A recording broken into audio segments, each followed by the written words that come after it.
Alô, Florencio? Sabe que você pode fechar a confeitaria para mim hoje? Não, eu tô aqui numa livraria procurando umas receitas novas para o nosso cardápio. Isso. Tá certo então. Até amanhã. Obrigado. Arroz doce. Pois é, cada parte do país tem o seu jeito de preparar essa delícia. Bom, para mim, com canela fica o máximo.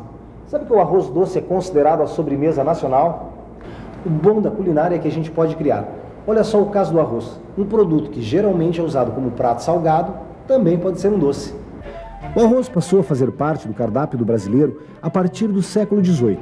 Foram os negros, os índios e os portugueses que incrementaram os pratos à base desse produto. Acrescentaram frutos do mar, carne, legumes e até o leite de vaca para fazer o prato doce. Bom, mas tem muito mais coisa interessante sobre a gastronomia no Brasil. E eu conheço um lugar onde a gente pode encontrar de tudo e mais um pouco sobre esse assunto. Vamos lá? Se eu colocasse algumas receitas indígenas no cardápio lá da confeitaria, será que ia dar certo, hein? Olha só, aqui nesse livro diz que os índios brasileiros conheceram outros tipos de alimentos quando os portugueses chegaram por aqui. Eles ganharam de presente o pão, presunto defumado, vinho e doces, como figos em paz, confeitos de açúcar, massa folhada com amêndoas e bolo doce. É uma alimentação bem diferente daquela que eles estavam acostumados, que era toda a base de raízes, cereais, amendoim, caça e peixe. Mas os portugueses também experimentaram a comida dos índios. Conheceram, por exemplo, farinha feita à base de mandioca, o principal ingrediente da comida indígena da época. Aí chegaram os negros no Brasil, que foram trazidos pelos portugueses para trabalhar nas lavouras de cana-de-açúcar. Junto com os negros, vieram a tradição e os costumes da África, inclusive os ligados à alimentação.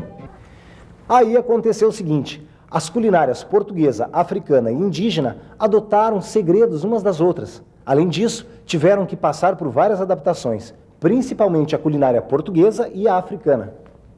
A mistura da cozinha portuguesa, índia, indígena e africana, essa mescla deu origem à nossa culinária brasileira. As características próprias de portugueses, índios e africanos, em função dos produtos que eram aproveitados pela terra, nos deram as adaptações que transformaram a cozinha que normalmente hoje nós temos no Brasil, como produtos como as papas, os produtos como o cuscuz e um outro produto muito interessante, como os próprios bolos que deram origem das próprias papas utilizadas pelos índios na época, só que acrescidas pelos portugueses de gemas e ovos. Bom, a criatividade foi a base de tudo. As portuguesas que vieram para o Brasil adaptaram ingredientes. Assim, os doces que lá em Portugal eram feitos à base de amêndoas e pinhões passaram a ser elaborados com amendoim e castanha de caju.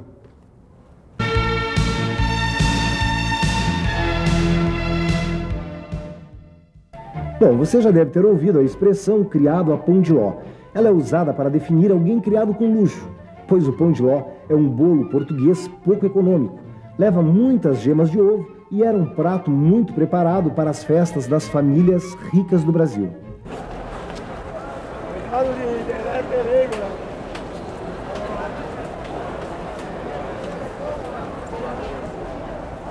Figo, qual é o preço do figo? R$1,99.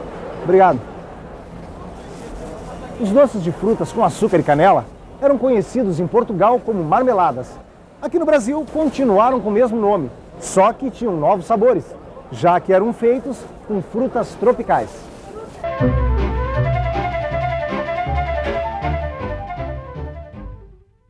Uma forma de reduzir o teor de colesterol e o sabor característico do ovo é retirar a pele da gema.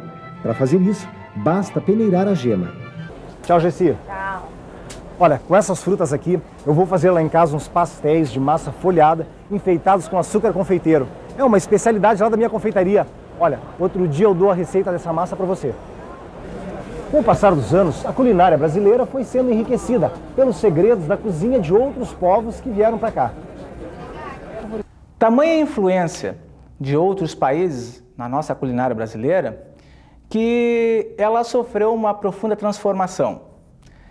Dos franceses, nós temos o crêpe Suzette, à base de massa fina, laranja, de licores. Os italianos nos deram a oportunidade de saborear o zabaione, feitos à base de vinho, gemas, ovos e açúcar. Os alemães nos deram a opção de termos o strudel e o Apfelstrudel.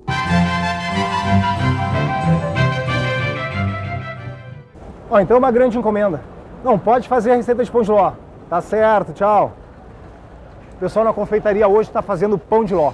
Você quer saber como ele é feito? Então anote aí os ingredientes. Mas enquanto você pega o papel e caneta, deixa eu dizer uma coisa.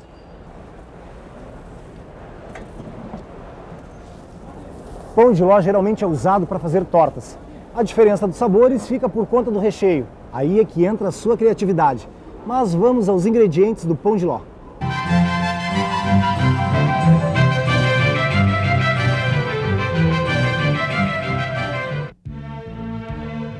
Açúcar,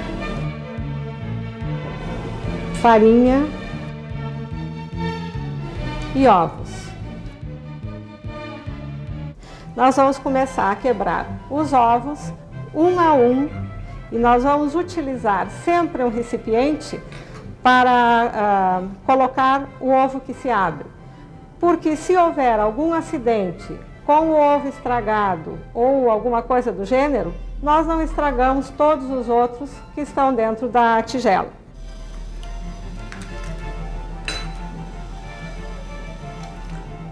Bom, agora nós já temos todos os nossos ovos aqui dentro da batedeira.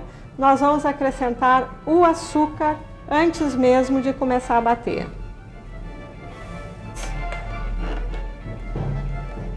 Então começamos a bater. Bom, enquanto a nossa massa está batendo, nós já vamos deixar a forma preparada. Como é que eu vou preparar a forma? Vou untar com um pouco de óleo, com a ajuda de um pincel, somente o fundo da forma, não a lateral. Por que só o fundo? Porque se eu untar as laterais, a massa não vai aderir à forma e eu vou ter uma casquinha, o bolo vai ficar levemente tostado nas laterais, o que não é bom. Então, untei a forma com óleo e vou utilizar um papel manteiga para forrar a forma. Como é que nós vamos verificar se o ponto da massa está correto? Aí a gente usa um truquezinho. Nós vamos pegar uma colher, abrir um sulco na massa. Se as paredes desse sulco permanecerem como estavam, a massa está correta. Se o sulco fechar, é sinal que nós temos que bater mais um pouquinho. Como o nosso não se mexeu, a nossa massa o nosso batido está pronto para receber a mistura da farinha. Eu estou utilizando aqui um outro instrumento que é de grande utilidade, que é o lambe-lambe ou pão duro. Ele vai me ajudar a poder utilizar toda a massa sem deixar resíduo na tigela. Nós vamos misturar aos poucos, peneirar aos poucos.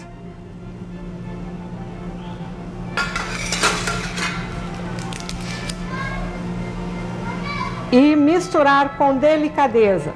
Para isso, eu posso utilizar o próprio lambe-lambe ou um batedor de arame que vai machucar menos a massa. Então, nós vamos utilizar o batedor. Sempre em movimentos circulares e ascendentes. Como resultado da mistura, nós temos uma massa esponjosa. Vocês veem que ela se prende bem no batedor, né? E ela rasga. Nós vamos colocar a massa na forma e ao colocar na forma nós reparamos novamente que a massa está bem esponjosa.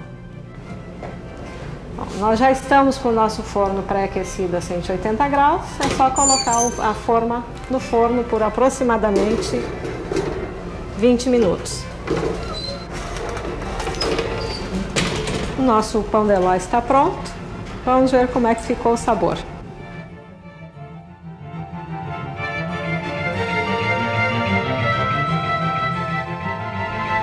Bom, nosso encontro de hoje vai ficando por aqui.